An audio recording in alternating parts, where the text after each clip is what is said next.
y si es que hubiera alguna cosa que quedó suelta, que les parece que no necesita explicarse mejor, comentarse mejor, o hay algo que incluso si es que tienen alguna discrepancia, cosa que les parece que no es, no se ajusta a lo que se nos ha revelado, nos enseña nuestra Madre la Iglesia, por supuesto tenemos estos minutos. Entonces, si tuvieran ustedes comentarios, preguntas, recomendaciones, vamos a tomar unos minutos para ese proceso. ¿Está bien? ¿Algo que quieran mencionar o preguntar? Recording in progress.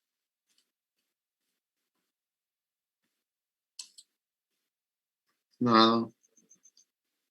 No se peleen uno por uno. Sí, padre, yo quisiera hacer un comentario justo a raíz de lo que nos acaba de explicar nuestra hermanita Lili, que tomó nota de la semana pasada de la que nos dio. Y ella rápidamente nos dijo que, que tenemos que el tema es el tema de fe. Entonces, porque no tenemos fe, somos o estamos como estamos. Entonces, nuevamente el tema de fe, pues porque muchos hermanos, muchas hermanas piensan que fe solamente se reduce a creer, a una creencia, a una capacidad cognitiva, cognitiva, cuando la fe es algo mucho más. Y la fe está muy relacionada al hacer, porque si yo hago cosas que no condicen con la fe, entonces la fe que tengo será cualquier cosa menos la fe en Jesús, ¿no? Entonces quería nuevamente si puede rápidamente aclarar, dar luz, porque el punto no es tampoco aclararlo, el punto es, como lo dijeron, hacerlo carne. Ahí está el tema, ¿cómo lo hacemos carne? A ver, vamos a tratar de absolver eso que nos conecta con el tema de hoy, ¿ya? Es muy importante. La pregunta que ustedes hacen, podríamos decir que es la pregunta, ¿cómo es que yo sé si soy discípulo de Cristo, si soy cristiano, si soy de Cristo? Para marcar, así como esas preguntas de opciones múltiples que nos hacían en la universidad, en el colegio. Yo tengo que conocer todas las doctrinas, lo que nos ha enseñado la revelación, y entonces conozco eso, lo estudio, lo memorizo, me lo aprendo y me convierto en cristiano. B, yo tengo que hacer oración, hacer obras de caridad. B, C, necesito evitar los pecados, cumplir los mandamientos. D, recibir los sacramentos. E, diríamos, todas las anteriores. F, ninguna de las anteriores. No sé, F, G, no se puede determinar. Entonces, mira, ya, marca una. Entonces uno diría, no, como son muchos, no les puedo hacer que respondan porque si no nos demoramos. Yo diría, son todas las anteriores, todo eso interviene. Pero lo central que nosotros tenemos que darnos cuenta es que ser de Cristo es una nueva creación. Eso lo tenemos que una y otra vez meditar. Jesucristo ha venido a crear y hacer todo de nuevo. Pero claro, de una manera que a nosotros muchas veces nos desconcierta. Pero que muchas veces nos desconcierta porque no pensamos que está haciendo todo de nuevo. y que tiene que hacer en nosotros todo de nuevo. Por eso, ser cristiano, ser de Cristo, la conversión es una nueva vida. Como le dice el Señor a Nicodemo, eso lo vamos a ver en el tiempo de Pascua, hay que nacer de nuevo. Yo tengo que volver a nacer. No de la carne, porque de la carne se nace una sola vez, sino, como le dice el Señor a Nicodemo, del agua y del Espíritu Santo. Entonces, y eso solo lo puede hacer Dios. Eso nosotros no lo podemos hacer. Es obra de Dios.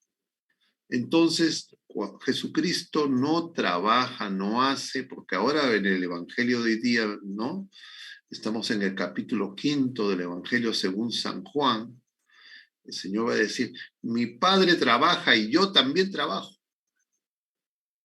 ¿Cuál es el trabajo del Padre y del Hijo? Esa nueva creación en el Espíritu Santo, que se tiene que cumplir en nosotros. Entonces nosotros tenemos que darnos cuenta de eso. ¿Ya?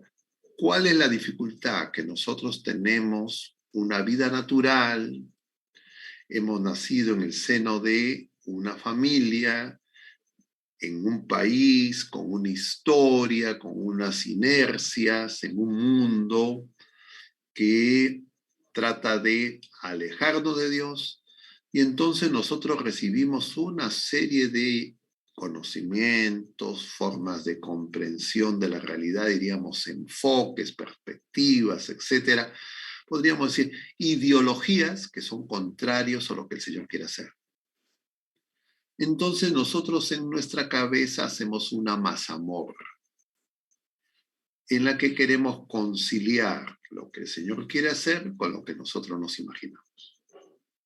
Y acá no estoy hablando estoy hablando de para personas que ya tienen claro qué es el pecado, qué cosas son los mandamientos, ¿no? No, gente que quiere, por supuesto, que no quiere hacer pecar, gente que quiere cumplir los mandamientos. Gente que conoce y ha entrado a la iglesia como miembro de la iglesia, que conoce los sacramentos, que recibe el sacramento del matrimonio. Entonces, que es más o menos el perfil de ustedes, comunidad eclesial, de matrimonios, boda de Cana. Entonces, darnos cuenta qué significa ese nuevo crecimiento, ese nuevo nacimiento, y crecer en esa nueva vida, no es tan fácil a primera vista. Y en mucho porque nosotros diríamos, disculpen de repente esta palabra, voy a usar una palabra que es una frase popular, ¿no? Nosotros somos, entre comillas, tontos con iniciativa. Se nos ocurren muchas cosas, queremos hacer muchas cosas, pero no pensamos como Dios. Y entonces, a veces las muchas cosas que hacemos no necesariamente hacen que el plan de Dios se vaya cumpliendo a nosotros, y el Señor quiere que nos demos cuenta. Entonces, lo que hace el Señor no es lo mismo que hacían los maestros de Israel antes, no es lo mismo lo que hacían maestros en ninguna parte del mundo antes, ni los que hacen los maestros ahora. Porque ningún maestro, ningún formador, ningún educador humano puede hacer lo que solo Dios puede hacer. Entonces Jesucristo es único, irrepetible, es Dios y hombre a la vez. Entonces su palabra hace que las cosas existan. Entonces nosotros, y eso también me apoyo en el Evangelio de hoy día, capítulo 5 de San Juan, nosotros no podemos hacer nada sin Jesucristo. Él dice de sí mismo, ¿no? En este pasaje del capítulo 5, si ustedes han estado en misa, lo recordarán, que Jesucristo dice, yo no puedo hacer nada, yo todo lo que hago es lo que he visto al Padre. Sin el Padre no puedo hacer nada. Igual para nosotros. Porque así como el Padre ha enviado a Jesucristo, Jesucristo nos ha enviado a nosotros. Y nosotros tenemos que decir, si yo no hago con Jesucristo, yo no puedo hacer nada. Sin Jesucristo, cualquier cosa que hago no tiene sentido. No tiene sentido en cualquier ámbito de mi vida.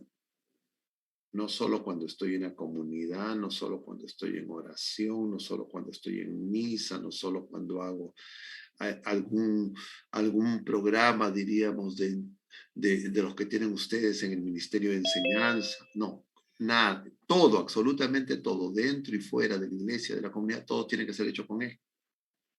Eso a nosotros, diríamos, no nos es tan amigable, porque nosotros muchas veces no hemos tomado conciencia plena de esa realidad. Y el Señor quiere que nos demos cuenta. Y cuando yo me doy cuenta de eso, no es por una deducción intelectual. No es que yo soy muy inteligente, estudié la escritura y digo, bueno, esto es lo que conviene. No, eso es el don de la fe. Y la fe es asentimiento de la inteligencia y asentimiento de la voluntad, es decir, de mi querer. Entonces, yo quiero hacer eso y me parece que eso es lo mejor que me puede pasar. Entonces, esa es la fe. Pero yo tengo la fe y con la fe todavía no estoy haciendo las cosas. La fe es, diríamos, mi aceptación, como María que le dijo al Señor, hágase en mí. Ahora yo tengo que pasar a la acción. Y esa acción, ese acto, esos actos, día a día, minuto a minuto, porque nosotros tenemos miles de actos diarios, de pensamiento, de palabra, de obra y de omisión. Esos actos tienen que corroborar ese sí, ese asentimiento de mi inteligencia y mi voluntad. Porque yo puedo decir sí, pero como estoy herido por el pecado, en mis actos, en la práctica, digo no. Entonces, eso es, diríamos, lo que pasa pues con nosotros, porque nosotros somos, nosotros somos enfermos, todos los seres humanos, de una enfermedad que se llama pecado, que solo puede curar Dios. Y para eso viene Jesucristo. Entonces, esa curación el Señor nos la hace instantánea. Yo les decía, creo, no sé si ustedes, como hablo de estas cosas con muchos grupos, de repente a veces repito, ¿ya? Pero, o no les he dicho, pero bueno, no está de más repetir. Es como que yo crea que estoy enfermo, ¿no? De una enfermedad física, diría. Y entonces que yo crea, ya voy al médico y el médico me da una receta y ya quedé curado. ¿No? Ya una vez que tengo la receta, tengo que comprar los medicamentos, recibir los medicamentos y empezar a tomarlos. Pero no tampoco, yo no podría decir, ya tomé la primera pastilla, día 1, ya estoy curado. No, porque de repente esa enfermedad que tengo requiere pues un tratamiento de una semana, de 10 días, de un mes, de un año, de repente es toda la vida. En este caso, esa curación, esa salvación que el Señor realiza, demora toda la vida. ¿Y cuánto dura la vida? Presente, el Señor sabe. Si nosotros seguimos el tratamiento, Él un día nos va a dar de alta y nosotros habremos alcanzado la plenitud de la vida humana. Eso se llama santidad. Solo el Señor sabe hacerlo. Entonces, el objetivo es no estorbar, el objetivo es colaborar, el objetivo es que nos demos cuenta de la obra de Dios para que nosotros podamos no bloquear la obra de Dios. Y bloqueamos la obra de Dios, que es la santidad, de dos grandes maneras, dos grandes obstáculos, que yo no sé si les comenté la vez anterior, que son identificados por la Iglesia como dos grandes herejías que existían desde el principio de la Iglesia y que no han desaparecido. Es más, existían ya antes de la revelación al pueblo de la primera alianza, que era la manera como diríamos, los pueblos antes de la revelación, porque todos los seres humanos tenemos un hambre de Dios, somos seres religiosos, buscamos a Dios, pero en esa búsqueda de Dios también se mete el enemigo, nos engaña. Y esas dos grandes herejías se llaman gnosticismo, N-O-S, gnosticismo, de gnosis, de conocimiento. Y otra gran herejía se llama pelagianismo. Esas dos herejías son los peligros para la santidad. Porque esas dos grandes herejías nos convierten, como les decía, en tontos con iniciativa. Que en lugar de dejar que Dios haga, yo lo estorbo. Entonces, el gnosticismo, ¿en qué consiste? Que yo más o menos conozco algo, ya he leído el catecismo, he tenido una catequesis de primera comunión, de confirmación, de repente estudio teología, soy cura, ustedes han recibido el sacramento del matrimonio, forman parte de una comunidad, etc. Y uno puede creer que con esos conocimientos ya tengo todo. Grave error. El error está no en que de repente me falten conocimientos. El error está en creer que lo principal es el conocimiento. Intelectual se necesita, pero mi conocimiento intelectual, con mi limitación humana, yo tengo que ser consciente pues que lo que yo pueda conocer de Dios es pues una parte pequeña, porque Dios es infinito. Es misterio. Y entonces ese misterio, no es que yo lo tengo que, sino ese misterio se me ha revelado. Dios me ha dicho lo que yo necesito saber. Eso está contenido en la Sagrada Escritura y en la Sagrada Tradición. Eso se llama la revelación. No es solo la Sagrada Escritura y la Sagrada Tradición. Porque antes de la Sagrada Escritura ya había la Sagrada Tradición. La Sagrada Escritura es parte de la tradición puesta por escrito. Pero no todo está por escrito. Nosotros no tenemos una fe del libro como los musulmanes o como creen los protestantes. ¿Ya? Nosotros, entonces, el Señor se ha revelado.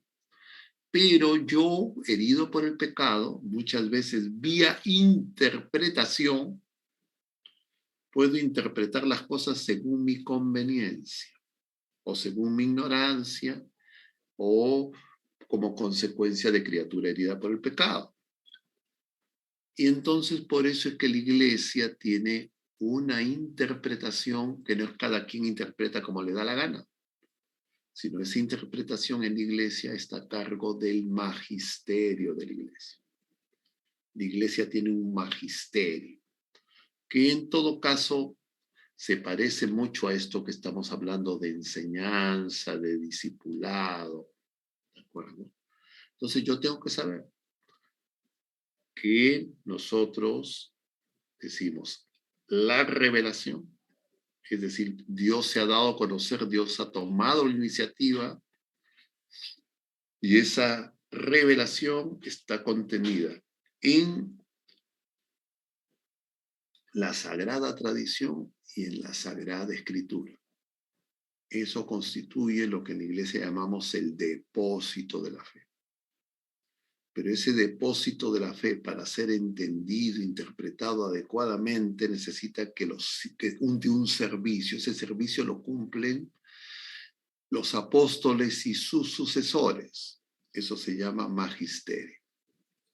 Los sucesores de los apóstoles son los obispos en comunión con el Papa. ¿De acuerdo? Entonces, nosotros no somos que cada quien a ver se nos ocurre algo. Y la iglesia tiene una historia de más de 2000 años, donde ha aprendido de errores, de aciertos, y entonces nosotros tenemos un tesoro. No tenemos que descubrir el agua tibia. ¿De acuerdo? Pero la iglesia comprende que la iglesia no es algo humano solamente. La iglesia es de Jesucristo. Y porque es de Jesucristo, la iglesia es divina y humana. Es santa y es perfecta en cuanto Jesucristo, nuestra cabeza, es Dios verdadero. Pero nosotros somos criaturas humanas con errores, con defectos, pecadores. Y entonces, para nosotros, la iglesia sabe que cuando nosotros empezamos a hacer, entre comillas, cosas de Dios, como anunciar el evangelio, como los ministerios de enseñanza, de catequesis, apostolado, evangelización, predicación, todas esas cosas. Nosotros tenemos que hacerlo conforme a lo que la iglesia nos enseña y nosotros sabemos que nosotros nos podemos equivocar. Entonces, como sabemos eso, nosotros tenemos que hacer que el protagonismo lo tenga el Señor. Porque una de las cosas es que nosotros sabemos que podemos, utilizando el pretexto, entre comillas, de evangelizar, etcétera, hacer nuestro capricho y nuestra voluntad. Y eso le pasó al pueblo de la Primera Alianza y también en distintos momentos le ha pasado y probablemente le sigue pasando a la iglesia. Y entonces nosotros siempre tenemos que ser purificados.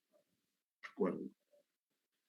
Entonces, el Señor no nos manda a participar de su misión porque diríamos, porque Él necesita de nosotros, que sin nosotros Él no lo podría hacer. No, Él lo puede hacer sin nosotros.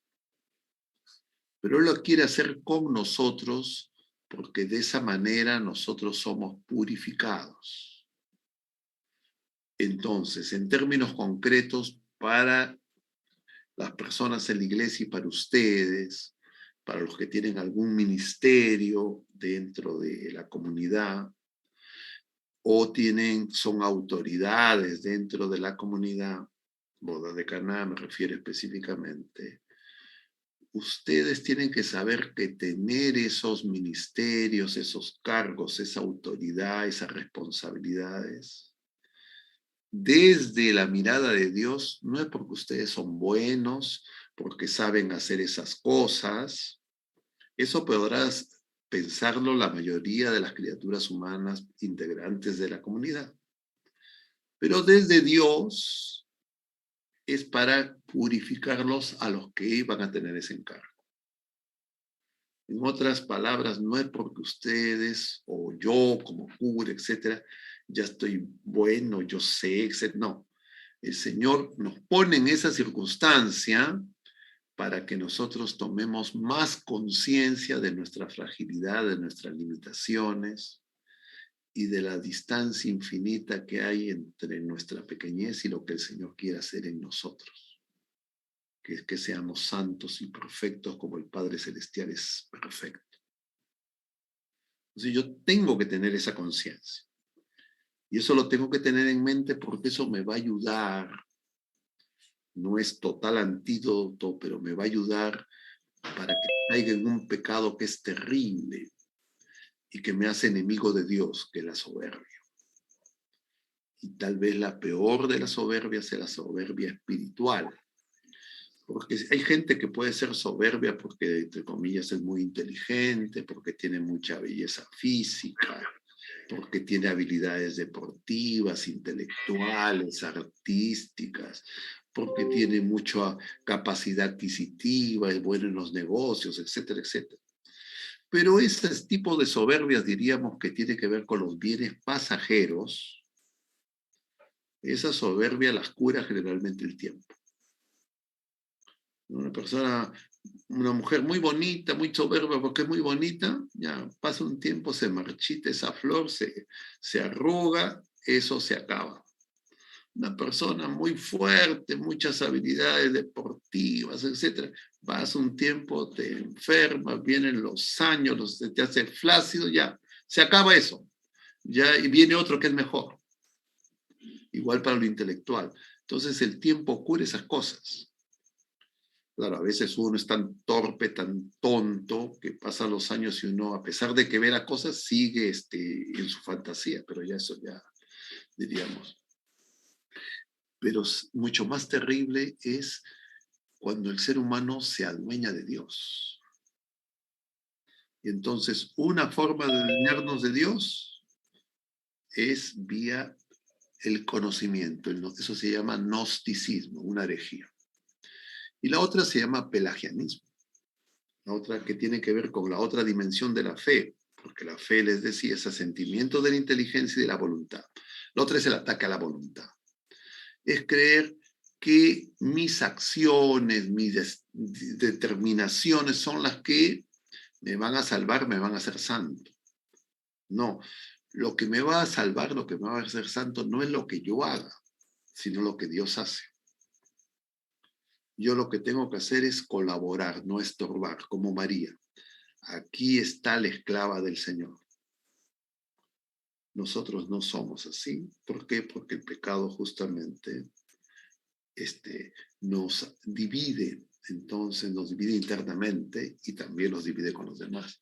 Entonces yo tengo que tener eso muy presente. El Papa Francisco lo dice eso muy claramente en su segunda carta encíclica, en realidad la tercera, ¿no? Porque la primera fue sobre la fe que hizo junto con el Papa emérito, la otra es el gozo del Evangelio, pero la otra es que tiene que ver sobre la santidad, gaudete es exultate, gózate y alégrate. Entonces, en esa encíclica, él habla de esto que les estoy diciendo, del gnosticismo y del pelagianismo. Yo no lo he inventado. Eso la iglesia lo tiene dentro de ese magisterio, de esa enseñanza, de ese aprendizaje. Y el Papa justamente los presenta como enemigos de la santidad, porque nos lleva al narcisismo, a mirarnos a nosotros mismos espiritual y a creer que somos mejores que los demás. Entonces, ¿cómo enseña Jesucristo? ¿Cómo el Señor es maestro? Haciéndonos de nuevo. Como la canción esa del alfarero. Entonces, no es como la experiencia que nosotros tenemos en la universidad, en el colegio, ¿no? Que yo agarro, estudio, aprendo, luego doy un examen, apruebo ese examen, paso al siguiente grado, termino la primaria, termino la secundaria, ingreso a la universidad, me enseñan teoría, empiezo a aprender práctica, termino la universidad, me gradúo, me dan licencia. Luego empiezo a trabajar, etcétera, etcétera, empiezo a ganar dinero y me empiezo a creer que yo ya sé. Eso funciona para el mundo, pero el Señor no es así. Entonces, cuando yo entro en estas cosas, por ejemplo, a mí en este caso, disculpen que me ponga en primera persona, ¿no? Ustedes me llaman, me dicen que quieren que hable de esto. Entonces yo lo primero que tengo que saber es, oye, Señor, ¿quieres que hable de esto? Eso va a estar dirigido en primer lugar para mí, porque yo necesito volver a pensar, reflexionar, meditar en lo que tú estás haciendo. Pero yo cometería un error si yo dijera, ya no es que me han llamado porque yo sé mucho. De repente ustedes equivocadamente pueden creer eso. Pero no, yo digo, a mí no me interesa lo que piensa la gente, a mí lo que me interesa es lo que piensa el Señor. Entonces, como piensa el Señor y Él es el que me va a juzgar y a Él es el que tengo que dar cuenta, entonces yo digo, Señor, tú me quieres ayudar. Entonces lo agarro, leo el documento, veo las cosas y entonces digo, Señor, esto es una oportunidad para que a través mío tú ayudes a estos hermanos, pero también me purifiques a mí y yo pueda ver realmente tú cómo obras. ¿Por que el Señor, y el Señor es tan bueno que justo es el Evangelio de hoy día. Capítulo 5 del Evangelio según San Juan. ¿Ustedes saben de qué trata el capítulo 5 del Evangelio según San Juan? ¿Quién me dice? Una sola persona, no se peleen, levanten la mano y me dicen de qué se trata. Ayer lo hemos empezado a ver.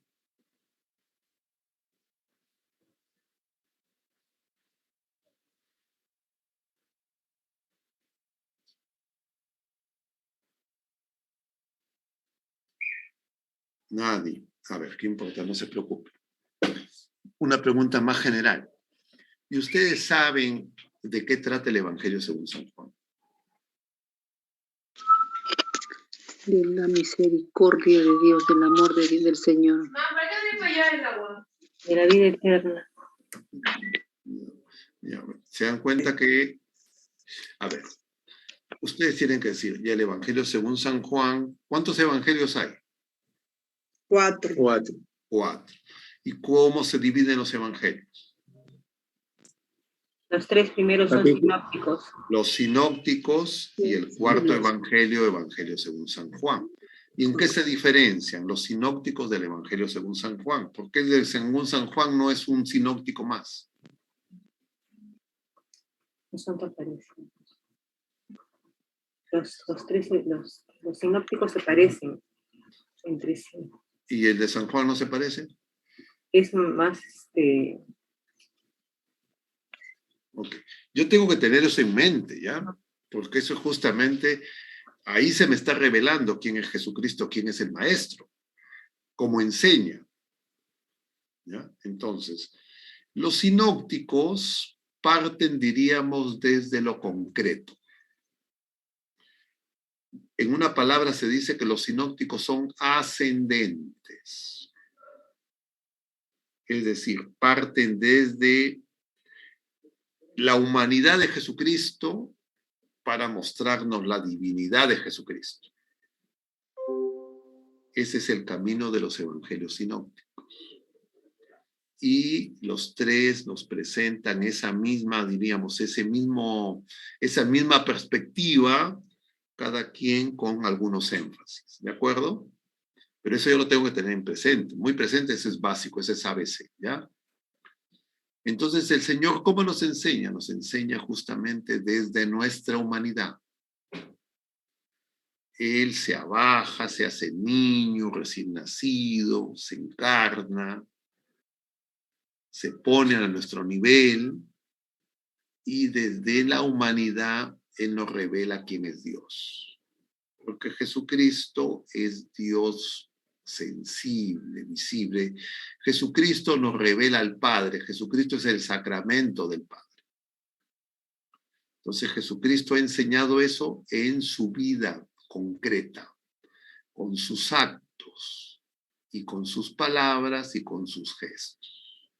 Y esos gestos, esas palabras y esos actos están recogidos en los evangelios, en los 4. Pero en los evangelios sinópticos están recogidos manifestando desde su humanidad. ¿De acuerdo? En el Evangelio según San Juan es a partir de su divinidad. ¿Cómo nos damos cuenta de eso? Fácil. Leen el primer capítulo de cualquiera de los 3 evangelios sinópticos y nos cuentan hechos de la vida de Jesucristo, hombre. El Evangelio según San Lucas empieza con ¿cómo se llama? Con San Juan Bautista, luego el anuncio del nacimiento de San Juan Bautista, luego el anuncio de María, lo que pasó en Belén, en Nazaret, etcétera, y luego la vida pública de Jesús.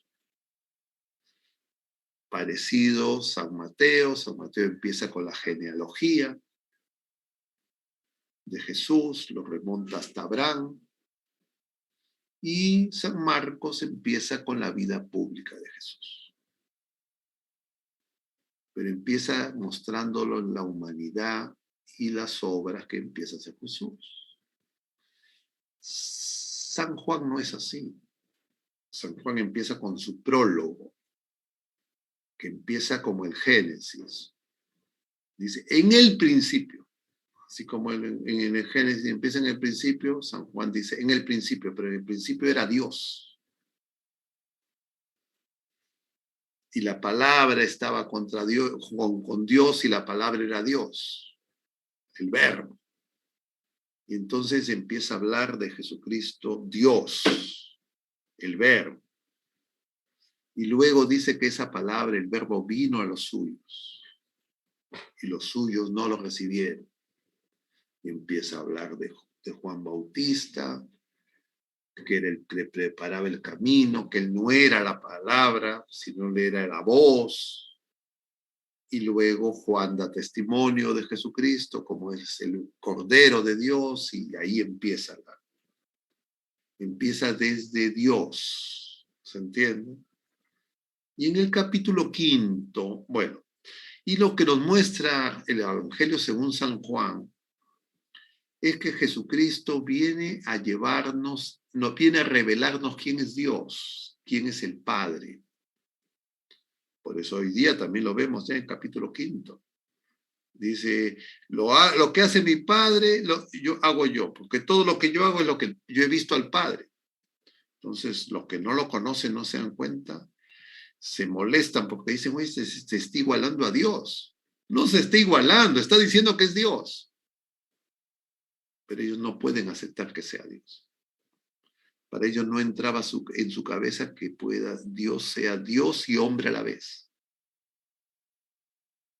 Eso era inimaginable para los fariseos, para los escribas. Y los escribas eran estudiosos, formados por todos los maestros de Israel. Pero esos estudios no les permitieron reconocer a Jesucristo. Diríamos, tenían un tinte gnóstico. Y los fariseos eran los que creían que cumplían la ley. Los observantes de la ley, los que hacían todas las cosas que mandaba Dios. Diríamos, tenían un tinte pelagiano, es decir, voluntarista, es decir, creer que sus obras eran los que los salvaban. Entonces, cuando Jesucristo les dice, no, que la salvación es Él, su persona, eso los desestructura. Y nosotros nos equivocaríamos si creemos que eso era con ellos, con nosotros no pasa lo mismo. No, con nosotros también pasa lo mismo. Y tenemos que darnos cuenta que tanto nosotros tenemos esas mismas desviaciones. Y nosotros, no me refiero solamente a las personas que estamos aquí participando de este Zoom, sino a la iglesia también, y a todos los que nos precedieron. Entonces, porque el asunto es pues que Él viene a hacer las cosas. Eso es lo que va a decir San Pablo, que nosotros vivimos no en el régimen de la ley, el régimen de la ley es las cosas que yo hago, sino en el régimen de la gracia, es decir, las cosas que Dios hace. Lo bueno que yo hago es consecuencia de lo que Dios hace en mí. Ese punto se entiende. La diferencia entre gracia y ley, entre la obra de Dios y las obras nuestras. ¿Tienen algún comentario, alguna pregunta sobre esto que les estoy diciendo? Les voy a hablar del capítulo 5, porque todo fue sobre el pretexto del capítulo 5 que estamos viendo en San Juan, y finalmente no les estoy diciendo nada. Hagan recordar. Del capítulo 5 de San Juan. Bueno, ¿hasta aquí tienen alguna pregunta, algo que quieran comentar, preguntar?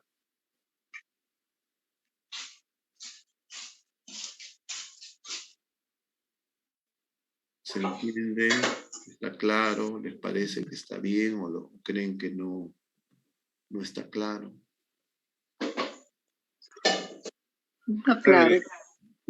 Estamos hablando del maestro, cómo es que el maestro enseña, cómo es que él se forma, ¿ya? ¿Sí? ¿Ninguna pregunta? Entonces, si Padre, esto, buenas noches. ¿cómo? Padre, buenas noches. Sí, Buenas noches, padre. buenas noches. ¿Quién está hablando que no lo identifico? Soy Diga, Javier, los escucho. padre. Buenas noches. Buenas noches, los escucho, díganme. Padre, como parte del plan de Dios que Jesús ha venido para instaurar el reino de Dios, Jesús ha tratado de buscar personas que no son tan, digamos, eruditos, pero lo que más lo que quiero que usted un poco nos aclare es el tema que a Jesús le interesaba más la calidad de sus discípulos más que la cantidad, porque de alguna manera sobre eso tenía que fortalecer el mensaje que tenía que llevar a las personas. A ver, eso está en el documento, ¿ya? Pero, miren, eso yo no estoy tan de acuerdo. O sea, el Señor viene a hacer todo de nuevo. No es que Él está llamando una selección para jugar y ganar un campeonato. No. Él sabe, porque ya Él sabe que Él lo tiene que hacer.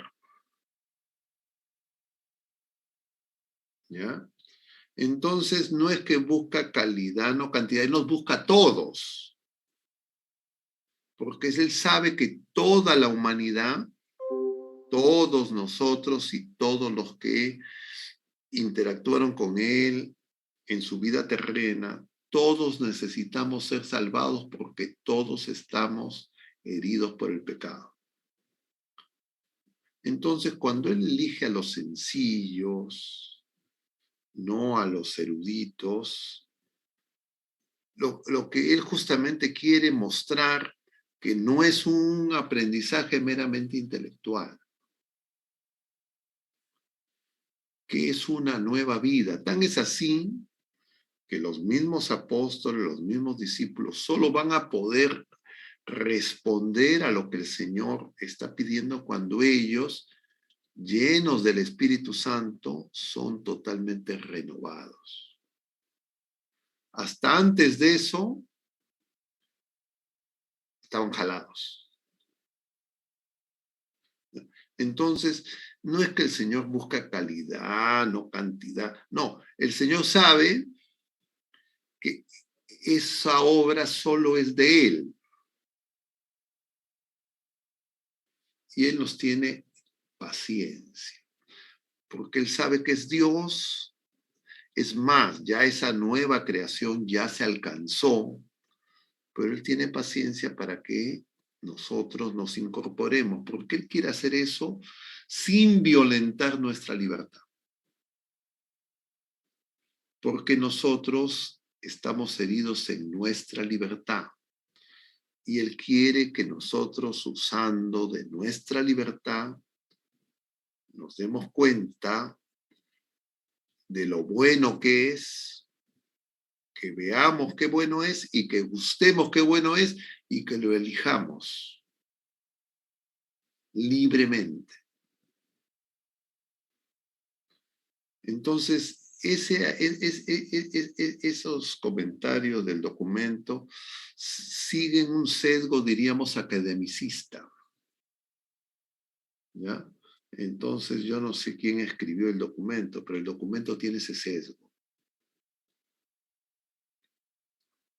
En el primer capítulo y también en el segundo. O sea, yo diría, ve la obra de Jesucristo como si Jesucristo ha formado ha hecho un programa de capacitación de capacitadores. Y no es así. Lo que Él quiere es que nosotros seamos testigos. Testigos significa que nosotros vivamos la vida nueva que Él nos da. No es que yo me aprenda algo y lo repita porque tengo capacidad, diríamos, de expresión, de comunicación, habilidades pedagógicas. Eso funciona en el mundo, así enseñaban los maestros de Israel, así enseñan hasta ahora, con menor calidad, diríamos, las instituciones académicas actuales. ¿Ya? No, Jesucristo no viene en esa lógica de enseñanza. Él no es maestro porque, entre comillas, no.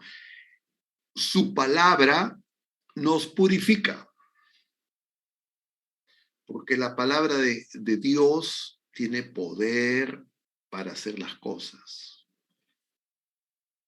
Y cuando nosotros nos unimos a Él, y Él es el único que puede hacer esa unidad con las criaturas humanas, nosotros también recibimos ese mismo poder. Porque igualito que como Jesucristo actúa en el nombre del Padre, Él quiere que nosotros actuemos en su nombre. Y en todo caso, calidad, yo le quitaría esa palabra calidad y yo le pondría santidad.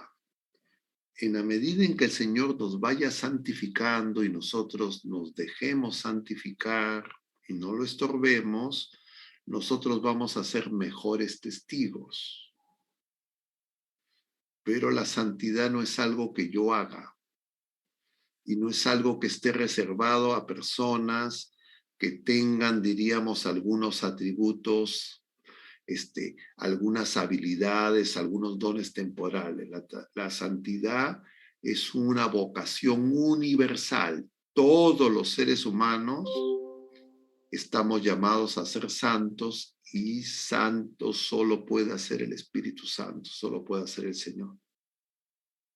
No sé si es que por ahí va el comentario y lo aclaro o iba usted en otro aspecto. Sí, ese era el contexto. En realidad, padre, sí, como decía San Francisco Javier, lo que Dios quiere, como Dios quiere, donde Dios quiere. Sí. Y solo Él sabe eso. Yo no me tengo que desesperar. Lo que yo tengo que saber es, cada día tengo que estar más dispuesto y saber que yo, cada uno pone su nombre en primera persona, nosotros somos los que retardamos, impedimos la obra de Dios. Sí, padre. Si ustedes son, ahora ¿cuántos hay? 40 y tantos. Son 40 y tantos matrimonios. Si ustedes, el Señor nos santificara y nosotros no lo impidiéramos, no solo el Perú, el mundo cambiaría radicalmente. Pero nosotros muchas veces engañados por nuestra ignorancia, por nuestro pecado, por las tentaciones de la carne, del mundo y del enemigo malo, que lo que quieren es que nosotros, que lo que quiere el enemigo es todas esas concupiscencias, quiere que no haga el Señor su obra, que la postergue, la retrase, se estropee lo más posible. Y por eso yo a eso le llamaba que somos tontos con iniciativa, porque se nos ocurren muchas cosas. Y entonces lo que nos tendría que ocurrir es cómo yo soy más dócil, cómo escucho mejor, cómo estoy mejor dispuesto para eso que usted menciona. Donde el Señor quiera, cuando el Señor quiera. Él sabe. Lo que yo tengo que hacer es retirar los obstáculos que yo voy reconociendo, que pongo a la obra de Dios. Y el primero de los obstáculos es que yo me voy a imaginar una forma de hacer las cosas que yo creo que es mejor que la que el Señor tiene.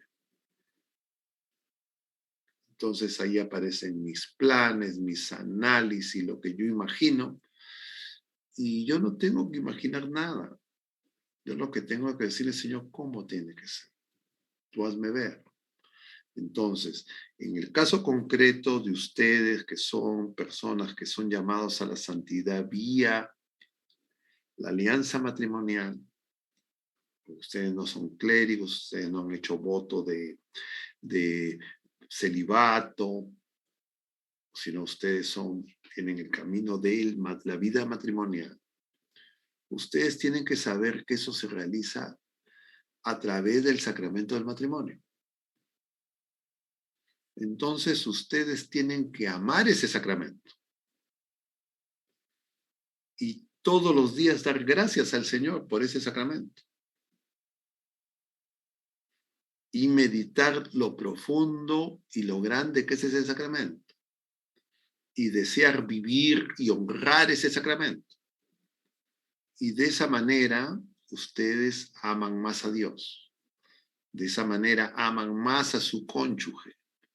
Y de esa manera ustedes son más fieles, cada uno de ustedes, con ustedes mismos. Pero nosotros muchas veces no hacemos eso. Y claro, uno descubre eso, en este caso ustedes, en el sacramento del matrimonio, el que les habla lo tiene que descubrir en el sacramento del orden, y entonces después usted dice, uy, pero para ese sacramento del matrimonio no se derrumbe, esté fuerte, yo necesito de la Eucaristía. Yo necesito de la confesión sacramental. Pero si yo no, si yo no me he bautizado, no podría haber recibido la Eucaristía, pero he recibido el don del Espíritu Santo para que comprenda eso. Entonces, yo me voy dando cuenta que los sacramentos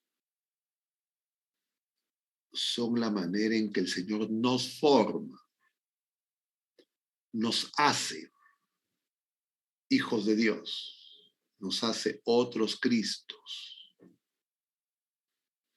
Y entonces yo le decía hace poco a la gente, ¿ustedes aman el sacramento de la confesión? ¿O creen que la confesión es un trámite, algo un poco engorroso, un poco fastidioso, que tengo que hacer para poder comulgar? Si yo no amo la confesión, mi fe está dañada. Si yo no amo la Eucaristía, mi fe está dañada. Si yo no amo el bautismo, mi fe está dañada. Si yo no amo el sacramento del matrimonio, el sacramento del orden, mi fe está dañada.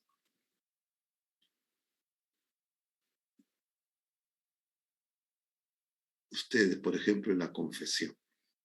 Ustedes como esposos han tenido la experiencia y de novios seguro la experiencia. Muchas veces habrán ustedes discutido o alguna vez habrán discutido y de repente se han peleado, se dejaron de hablar o no. ¿O nunca les ha pasado eso entre ustedes? A ver, levanten la mano los que han tenido esa experiencia. Levanten la mano.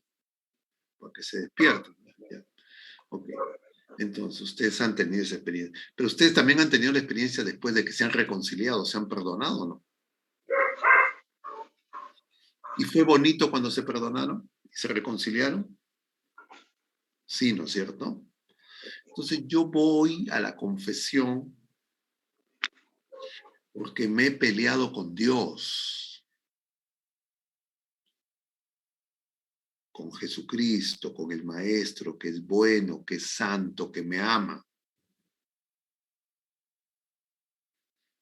Y cuando yo voy, Él me perdona, me abraza, me besa. Pero mucha gente va a la confesión creyendo, no, es que me he peleado con mi esposo, con mi esposa, con mis hijos, con mi trabajo, que cuando manejaba perdí la paciencia, etcétera, etcétera. No asocie esas cosas con una pelea con Dios. ¿O me equivoco? Por eso es que la gente no se da cuenta que el primer pecado siempre es no amado a Dios. Casi la gente no confiesa ese pecado. No confiesa, no ha amado a Dios, se ha ofendido a Dios. No, no aparece. No, y mi esposo, mi esposa, mis hijos, mis hermanos, mis padres, mis abuelos, mis compañeros de trabajo. Cualquiera aparece, pero eso no es... siempre esos, diríamos, esos enfrentamientos, esos problemas, esas malas disposiciones, esas discusiones con otras criaturas humanas, sean quien sean, siempre son consecuencias, primero, que me rebelé contra Dios. Incluso los pecados solitarios, las lujurias, la pornografía, las cosas ahora que se extienden por estas redes tan fácilmente. Pero no hacemos esa relación. ¿Por qué no hacemos esa relación? Porque no entendemos cómo obra el Señor. Porque vemos que al Señor en sus cosas separadas, fragmentadas. Entonces, no, es que el Señor enseña como si fuera un profesor universitario, un profesor, ¿no? Dice cosas y sus obras van por otro lado. No, todas van juntas. Entonces yo por eso tengo que amar cómo el Señor está haciendo la nueva creación. Y la nueva creación el Señor la ha hecho en su Pascua. Y de su Pascua, del costado abierto de Jesucristo en la cruz, han brotado los sacramentos. Y los sacramentos es la manera en que el Señor está obrando ahora después de que ascendió a los cielos. A través de su iglesia, que es su sacramento, y a través de los sacramentos de su iglesia, los sacramentos de Jesucristo. Y como yo no veo a Jesucristo, sino yo lo que veo son los sacramentos, que son los signos, yo tengo que amar esos sacramentos. Y todos los días ustedes tendrían que dar gracias, Señor. Gracias porque qué maravilla el sacramento del matrimonio. Pero ¿qué pasa si los casados creen que el sacramento del matrimonio es como un contrato social para que intercambien bienes temporales, para que se ayuden en cosas pasajeras, en bienes materiales, para tener hijos? Eso es igual que un matrimonio civil. Eso es como una convivencia. Rebajaron el sacramento del matrimonio a algo meramente humano. Ya no es de Dios, ya no es sagrado. Y entonces, ¿qué hacemos con gente que no entiende qué es el sacramento del matrimonio? Y les empezamos a hablar de otras cosas. Porque ustedes, ya les dije, creo que eso también, no sé si la semana pasada o otras veces a ustedes, pero ustedes, todos ustedes son ministros de Dios en el matrimonio. ¿O no son ministros? ¿Son o no son?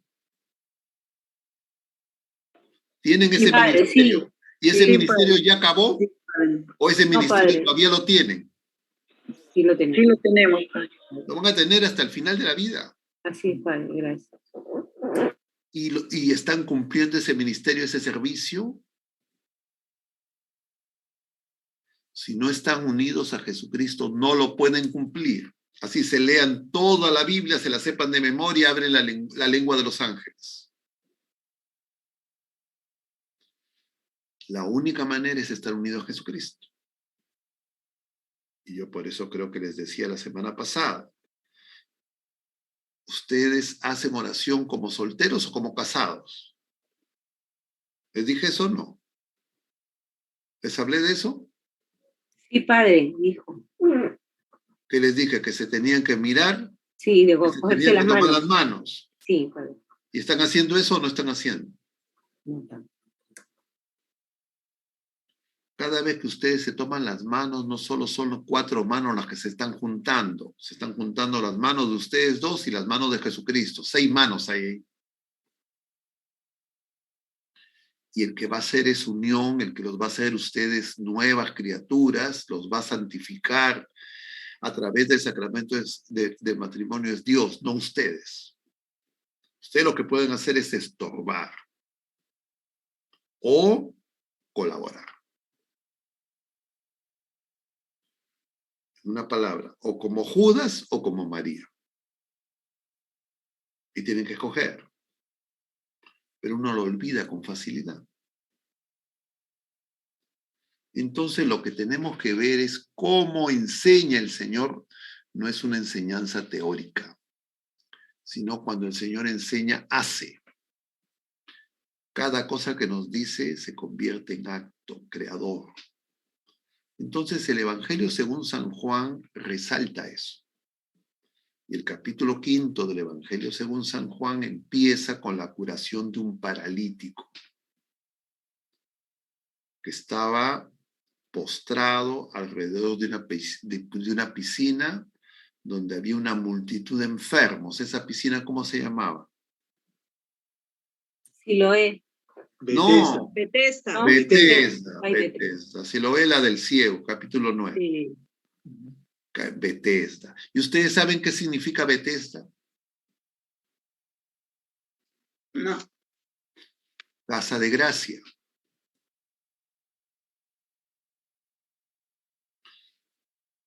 Pero resulta, y ustedes han visto que ese pasaje dice,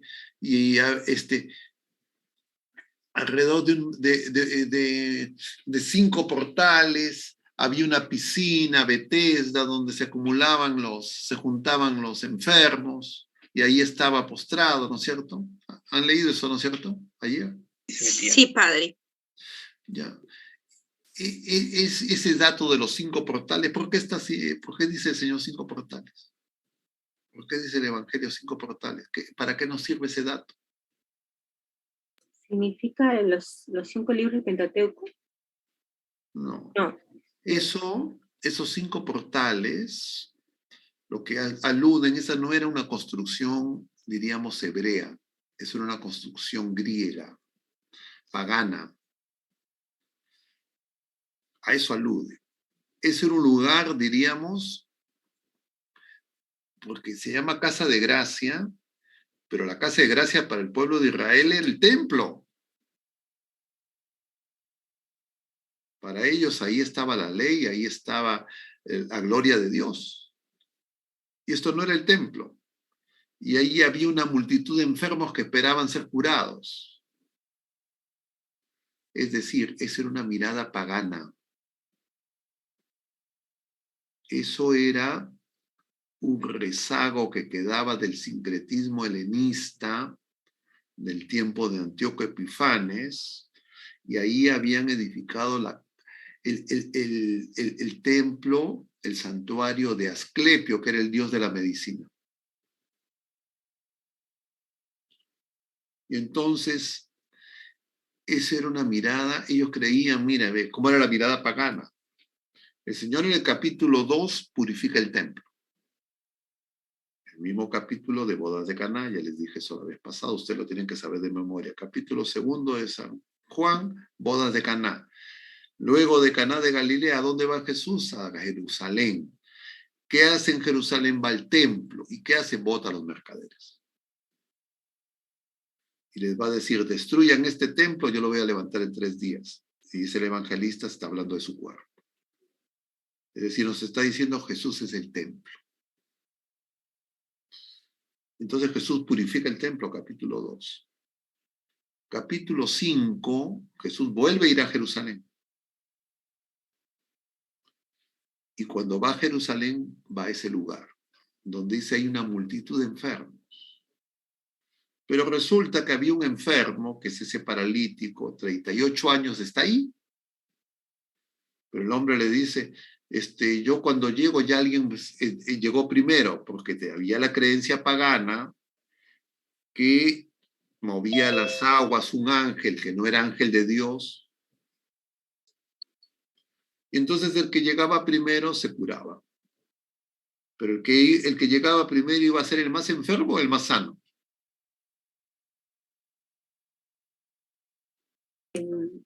El que llegaba primero iba a ser el sano.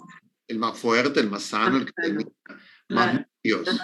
Entonces resulta que ¿quiénes no se iban a curar? Los más necesitados. Todos los demás, pues. El Señor viene a actuar de manera diferente. Entonces el Señor quiere purificar todas esas creencias pelagianas, voluntaristas, porque esas personas creían, si yo hago algo, me meto en el agua, me curo. Y el Señor dice, no es así. Mi palabra es la que cura. ¿Acaso el Señor le dice, métete al agua? Toma tu camilla, échate a andar. Entonces el Señor viene a llamarnos a un éxodo a la patria celestial, a nosotros que somos paralíticos, enfermos. Luego nos va a hacer ver que no solo somos paralíticos, sino que somos ciegos. Eso va a pasar en el capítulo 9 con la otra fuente, que es la de Siloé. A ese sí le va a decir, anda, lávate a la fuente, cuando le pone el barro en los ojos, para graficar que es una nueva creación. Porque en el Génesis nos dice que se hizo barro. Así se hizo al hombre, dice, de barro. Pero va a ser con su saliva. Es decir, Jesús se compromete, se involucra.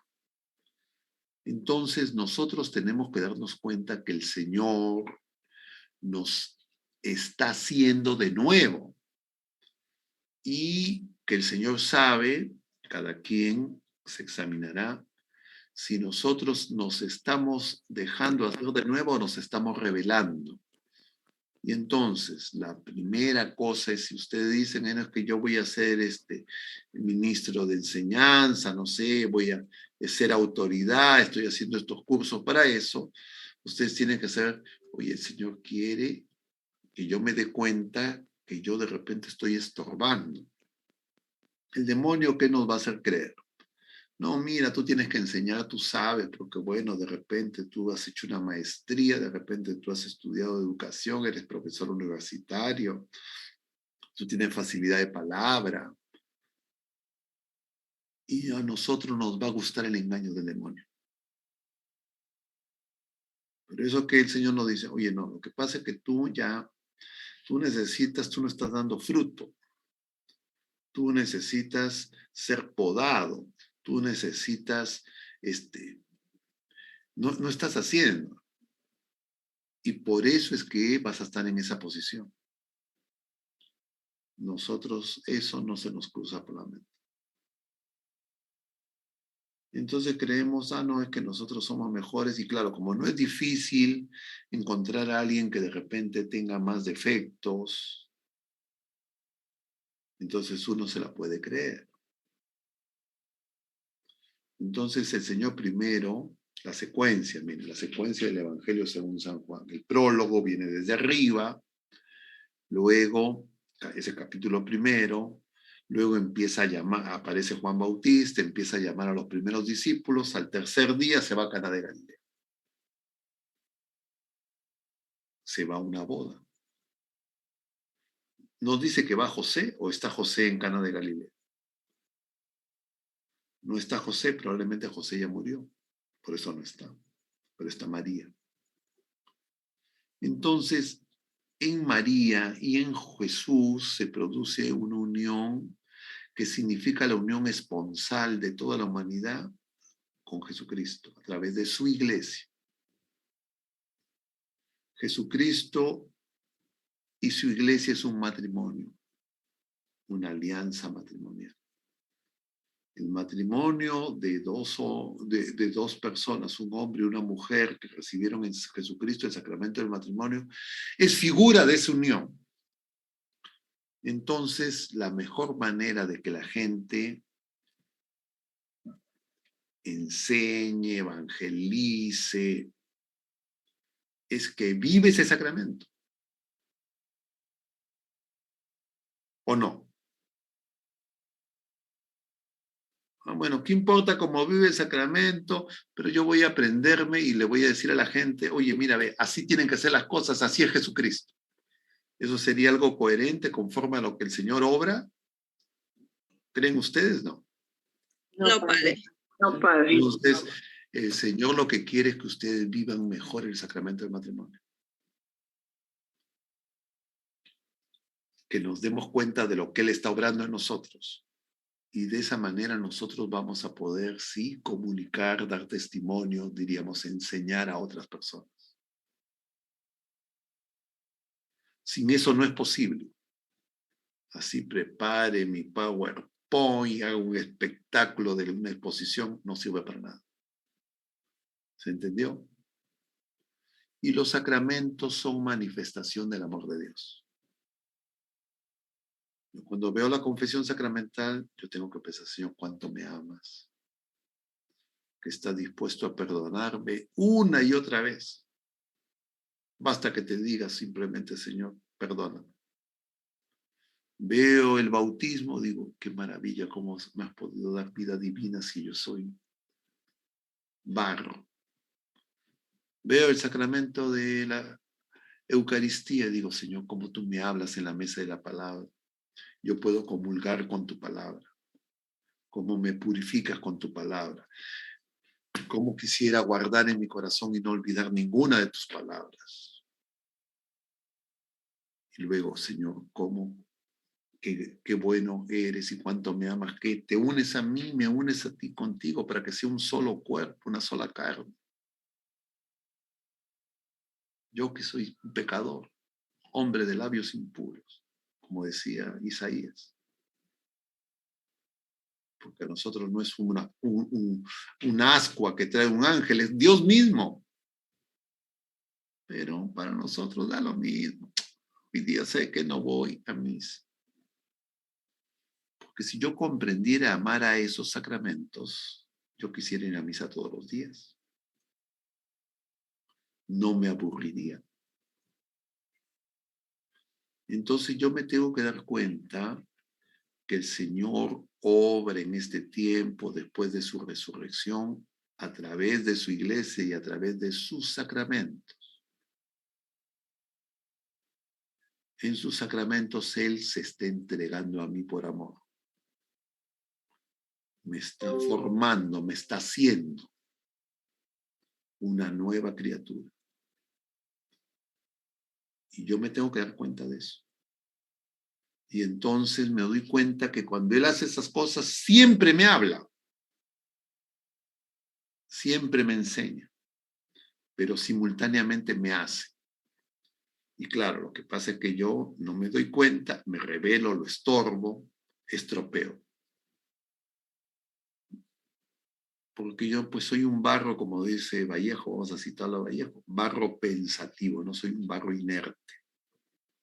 Un barro con voluntad, un barro que tiene pensamientos, ideas, y esas ideas y esa voluntad tienen que ser purificadas. Eso es la fe. Nuestra fe tiene que ser purificada. ¿Cómo se purifica? A través de las pruebas. ¿Se entiende? ¿Tienen algún comentario, pregunta de cómo actúa el maestro? ¿Cómo enseña? ¿Cómo hace? Entonces, pues claro, ustedes se dan cuenta, no hay ningún maestro que hace eso. Tal vez ustedes en el colegio, en la universidad, tienen el recuerdo de algún buen profesor, de algún buen maestro. Pero el mejor que ustedes recuerden no puede hacer pues las cosas que hace el Señor, porque no son Dios. Solo Él puede hacer eso. Y cuando Él nos envía a una misión, Él quiere para que descubramos que nuestra vida es una misión. Y la misión nuestra, de nuestra vida, es la misma misión de Jesucristo. ¿Y qué es la misión de Jesucristo? Es dar a conocer quién es el Padre. Qué misericordioso, qué bueno es el Padre. Y qué tan nosotros, qué tan necios, qué tan ingratos, qué tan mal hijos somos, como en la parábola de los dos hermanos, del hijo pródigo. Entonces Jesucristo nos revela quién es el Padre.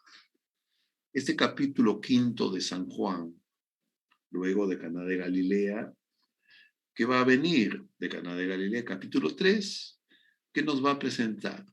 Nos va a presentar un personaje que se llama Nicodemo, que era un magistrado judío, es decir, un maestro de la ley. Era una persona que enseñaba,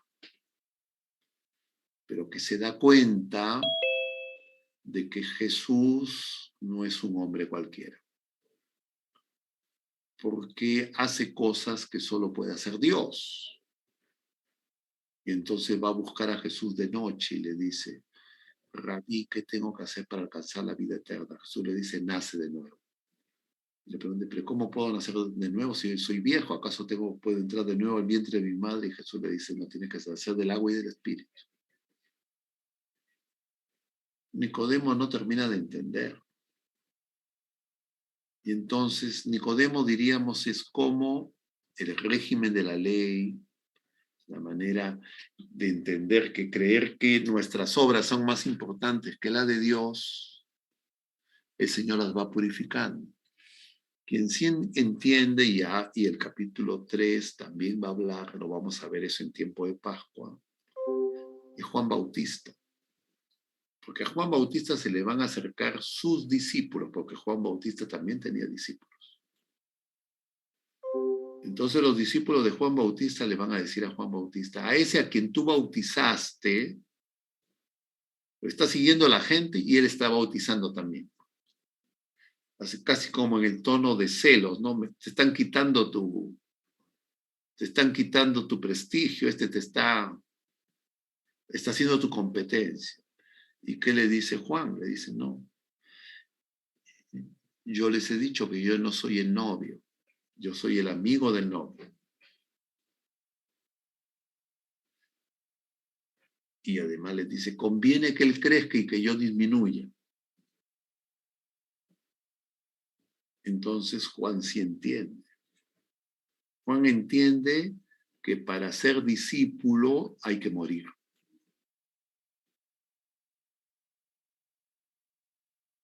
Nosotros queremos ser discípulos, queremos ser, entre comillas, evangelizadores sin morir. No es posible. Pero claro, no es el morir, diríamos, a la muerte temporal, que un día llegará, sino morir a todo lo que impide que nosotros estemos dispuestos, como decías, a cuando tú quieras, donde tú quieras, como tú quieras. Tengo que morir a mi querer para que sea el querer del Señor el que se haga. Esa es la purificación de la voluntad. Y eso es lo que el Señor hace y para eso nos dona la fe.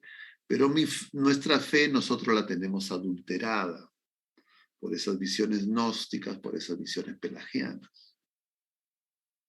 Y entonces yo tengo que darme cuenta, en mi oración me tengo que dar cuenta y escuchar al Señor y pedirle, Señor, yo sí, a cada rato pierdo la paciencia, a cada rato escandalizado a mis hijos, escandalizado a mi esposa, a mi esposo. Muchos de mis hijos no se quieren casar en matrimonio sacramental, muchos ni siquiera ya viven la fe, porque creía que lo importante era darles dinero, trabajo, estudio, etcétera, cosas materiales, y no viví como hijo tuyo. Pero ahora me he dado cuenta y quiero empezar de nuevo. Pero sé que solo no puedo reparar tantas cosas, tantos errores que ya ni me acuerdo cuáles fueron. Entonces necesito que tú obres en mí. Y te pones en oración con tu esposa, con tu esposo. Dice, Señor, nos hemos equivocado mucho, muchas veces. Ahora queremos enseñar y decir, cuando todavía ni siquiera nos damos cuenta ni hemos reconocido todos los errores que hemos tenido con nuestros hijos, los hijos que son tuyos, porque tú no los diste. Y si es que ya han participado en el ministerio de enseñanza y ya han tenido esa tarea, pueden pedirle también, Señor, ¿y cuántas veces fui a dar temas, fui a decir cosas y decía cosas que no vivía, que paporreteaba y aparentaba ante los hermanos? Porque no he sido testimonio, he sido un hipócrita, un fariseo. Pero a ti no te puedo ocultar nada y tú me conoces. Y entonces quiero ser como el publicano, Señor. Y pedirte que tengas piedad de mí. Porque quiero empezar de nuevo. Y entonces ustedes van a encontrar la alegría de lo que el Señor les pide. Entonces ya no va a ser una obligación, algo para simplemente apariencias humanas, vanaglorias, sino va a ser hecho para el Señor. Y entonces uno empieza a ser testigo. Y se sigue equivocando y el Señor nos seguirá corrigiendo. ¿Cómo me di cuenta en la oración? Eso el Señor hizo con los apóstoles. Eso el Señor hizo con los discípulos. Eso el Señor sigue siendo con cada uno de nosotros a través de su iglesia. Entonces yo tengo que darme cuenta. Y tengo que recordar en mi propia vida cuántas veces el Señor me ha perdonado, me ha dado la oportunidad de empezar de nuevo, me ha dado un año más o años más para que yo pueda abrir los ojos, para que pueda ponerme en camino, para tomar mi camilla, que significa todas las cosas que me postran ante las cosas pasajeras, ante las creencias, a veces supersticiosas, pensamientos mágicos religiosos. Creer que el Señor tiene que hacer nuestra voluntad y no nosotros hacer la voluntad de Él. Nuestras impaciencias, nuestras pérdidas diríamos, de caridad, que todos los tenemos o algunos de ustedes no lo tienen. Y justamente lo que vamos a ver el domingo va a ser el evangelio de la mujer adúltera.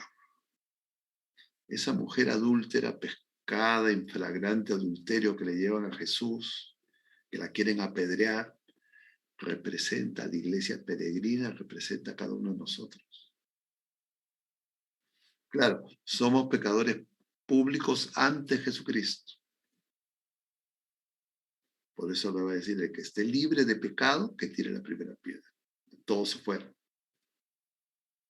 Porque para Jesucristo nosotros, nuestros pecados, incluso los más ocultos, incluso los que ni siquiera nosotros nos damos cuenta, son públicos.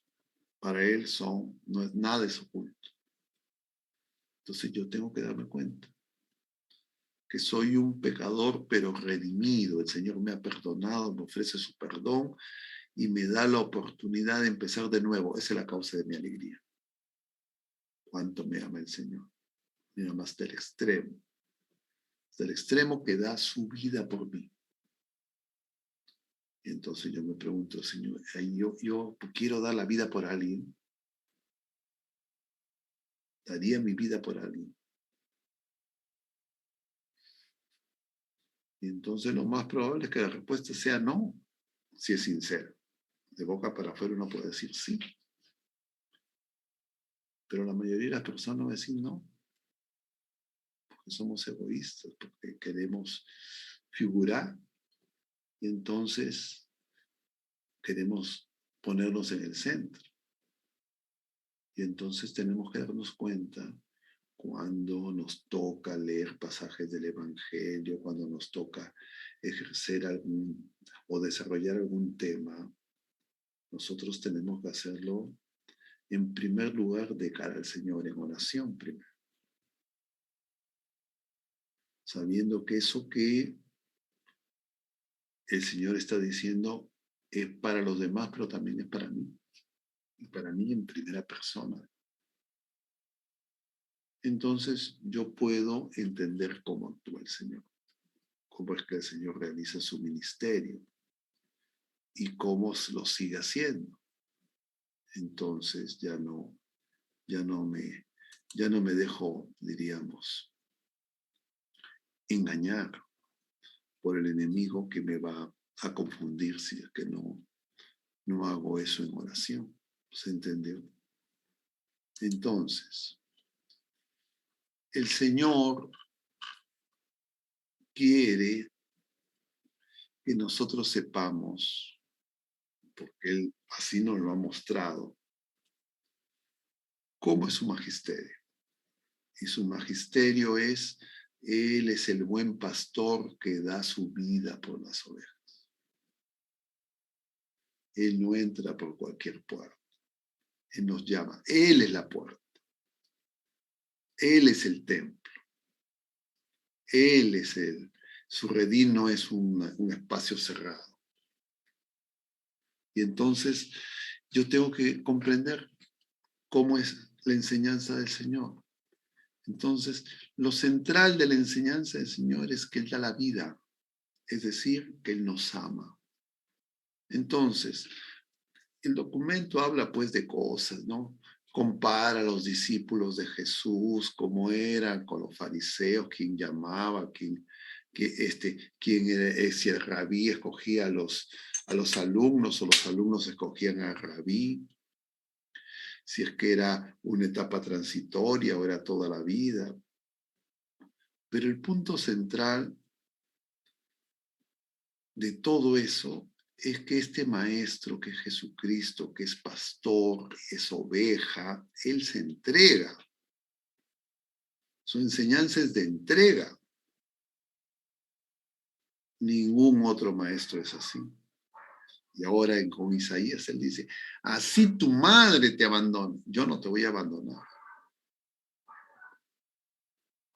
Entonces esa enseñanza del Señor no es pues algo teórico, no son, entre comillas, dichos originales, parábolas interesantes.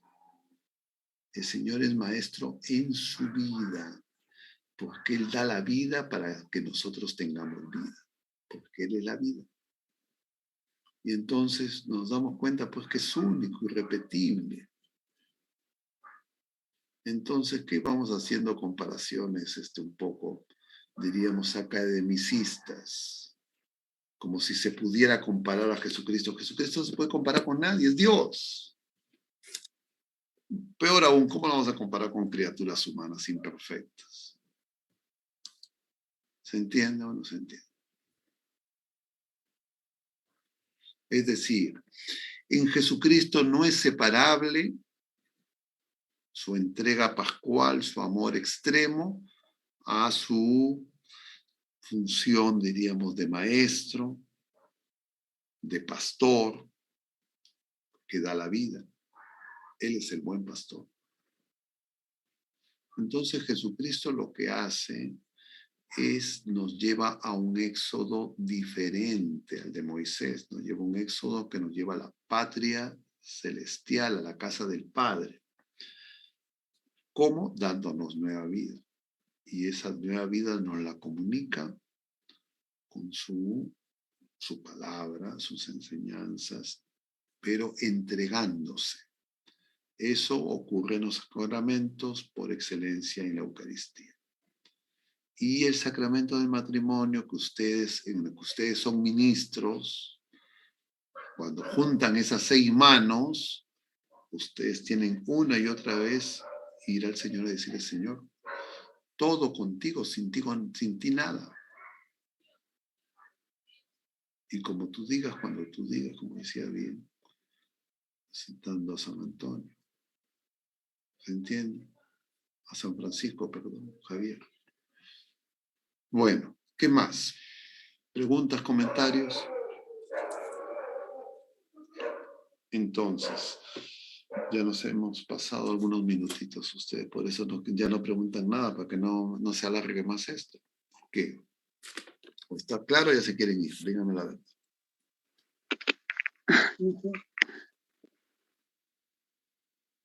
Gracias, Padre. Las 2 cosas. A ver. ¿Nadie quiere comentar nada? Padre, no se le ve. ¿No se me ve? ¿Por qué pasó?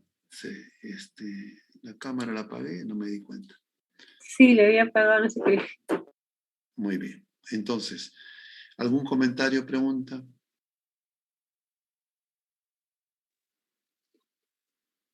Está claro, Padre, lo que usted acaba de decir. Cuenta la maravilla que es el Señor. En otras palabras, Dios nos sigue esperando porque nosotros formamos parte de su plan. Él nos está haciendo de nuevo. Uh-huh. Entonces, solo Él sabe la belleza de la obra, la perfección de la obra que Él quiere realizar en nosotros.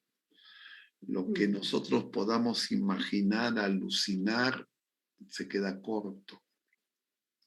Eso lo dice San Pablo, ni el ojo vio, ni la razón, es una cosa inmensa.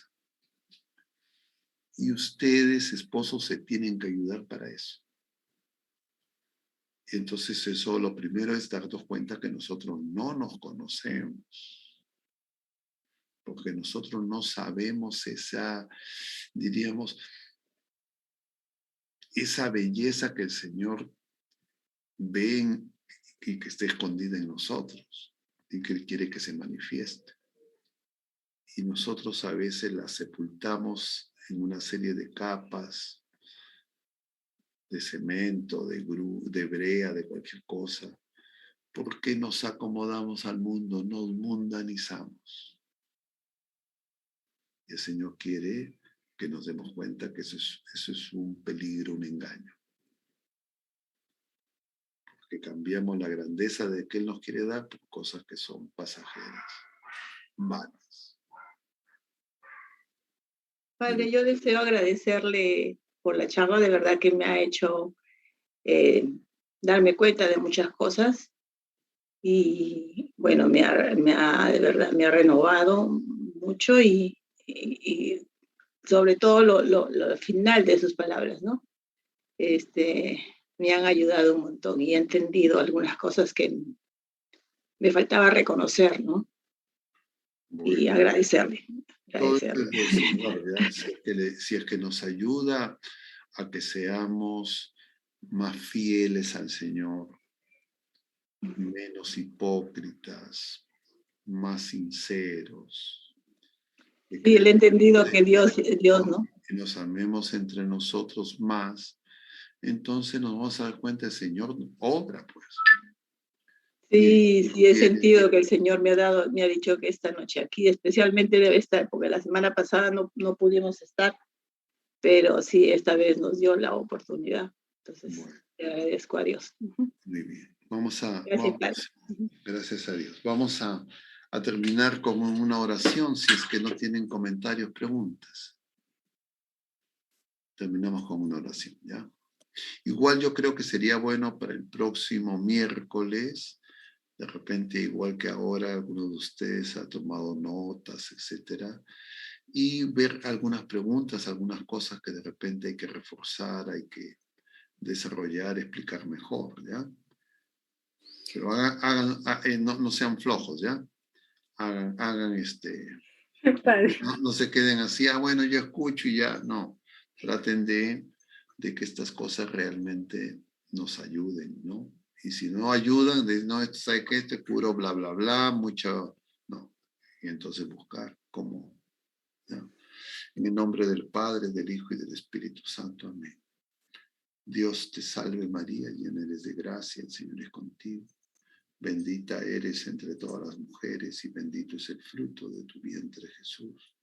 Santa María, Madre de Dios, ruega por nosotros pecadores, ahora y en la hora de nuestra muerte. Amén. El Señor esté con ustedes y la bendición de Dios Todopoderoso, Padre, Hijo y Espíritu Santo, descienda sobre ustedes, permanezca para siempre.